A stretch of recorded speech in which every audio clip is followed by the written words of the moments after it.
we are going to pivot to college next. You referenced it earlier in the show. It's been a hot start to my college corner, and I've got 3 more plays for you this week. College Corner. For my first trick, I feel like I'm a magician on stage right now. Let's go with Vanderbilt plus 11 against Alabama. Now, I got it at 11. It looks like it's already down to 10.5, as you can see in front of you. And these are the 3 best bets that we are going to speak to. But let me just give you the pitch on Vanderbilt quickly. First of all, Diego Pavia, dog. This is one of the most fun quarterbacks in all of college football. He's a big game guy, and he will let you hear about it. He spent all offseason screaming to anyone who would listen that Vanderbilt is a serious contender in this sport, that he's back to win a championship, and we all laughed him off the podium. Well, Vanderbilt is now 5-0 with a huge win over South Carolina that they stomped them by.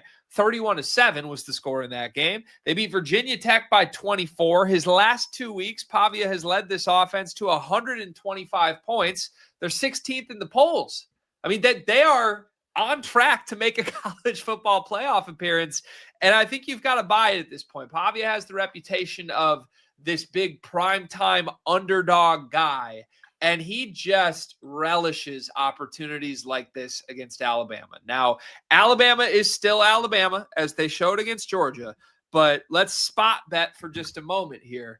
What a come-down spot this is. Alabama off the high of going on the road and eking out an ugly win over Georgia, feeling like they're back on top of the college football world against probably the best underdog big game quarterback in the entire sport. The fact that you can get, again, a key number, a touchdown and a field goal here, it's just the right side of the bet. And I rarely say that, but this is one of those ones I'm so happy to put on my card and live with the result. Our model agrees, a 56% probability, a 4.5% edge. That's enough for me. And if you want to get wild, I would personally even sprinkle a little Vanderbilt to win this game.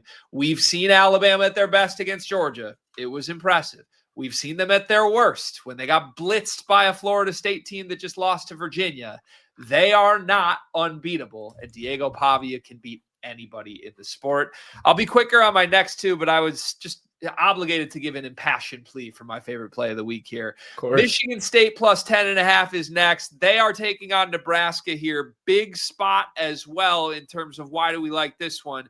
Michigan State off a bye week here. Now, I think Jonathan Smith still has a lot to prove, but his offense has taken a huge step forward in year 2 of his regime at Michigan State. Aiden Childs has been absolutely spectacular. I think this qualifies as a quote-unquote big game for both sides. Nebraska under Matt Rule has not been good in big games. Look no further than that Michigan loss just a couple weeks ago. This is a program that you typically like to fade in spots like this, let alone when the opponent has had 13 days to prep.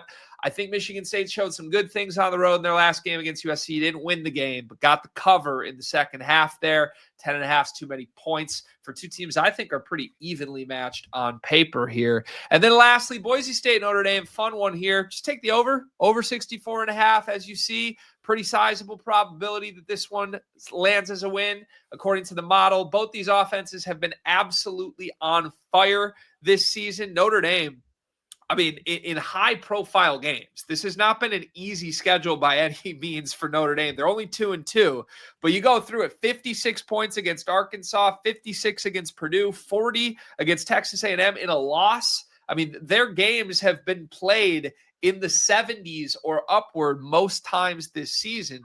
You flip and look at Boise State. Boise State has some firepower as well. This is not a team that lost Ashton Genty and has no answers anymore. Maddox Madsen is a quarterback that can pop off for 300-yard passing games. And again, they've gone for 47 or more points on their own in the last 3 weeks, albeit against lesser opponents. But these are 2 teams that I think philosophically have approached games this season saying we want to win by outscoring you. There's a lot of firepower on both sides. I think 64.5 to me is about a touchdown too low from where I would have expected this line to be. And I think our model agrees, giving that a 54% probability. As Dave mentioned earlier in the show, 2-1 last week with the College Corner. We've had a bunch of winning weeks with this segment. We're looking to keep it rolling. And those are our 3 favorites of the week.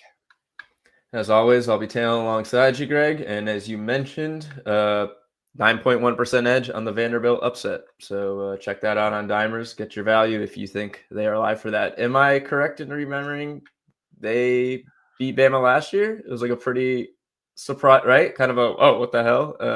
It was Yeah. Pavia's big welcome to the world Yeah. moment. Yeah. Right. So, So, I mean, like and I like you said, said, they'll come down spot. It's kind of all lining up. he's just the last guy you want to see. And it sounds crazy, but there's some money Manziel to Pavia in the way he plays. That's another quarterback that beat Alabama in college years ago. So, hey, we'll see. We'll see if we're right next week when we revisit this College Corner.